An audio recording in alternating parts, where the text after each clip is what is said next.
And today we're going to be discussing how to remove and replace a key on your Dell Chromebook. So first I'm going to take my flathead and wedge it between my keycap and retainer clip. I'll show you what it looks like. And that flathead screwdriver is going to be holding down the retainer clip, so I am free to pull the keycap off of it while keeping it held down. I have a link to the flathead I'm using to Amazon in the down below in the comments. So once I have it pulled off, I'm going to take a look at my retainer clip. I'm looking to see what piece of plastic is where the hooks are, on the outside hooks. Like in this, they're on the top.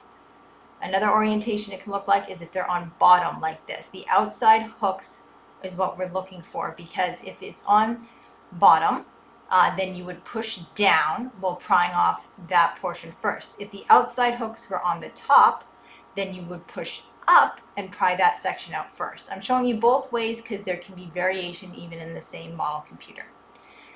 And when you push down, it gives you the wiggle room you need to unhook the plastic without breaking it. So these are on the bottom, so I'm doing the bottom portion first. And then once I get the bottom portion free, then I'm going to unhook it. And it would be the reverse if it was on top. Now, I'm going to, because the bottom is what came off first, that is what's going to go get hooked back on. If I had removed the top portion first, then that would get hooked on first.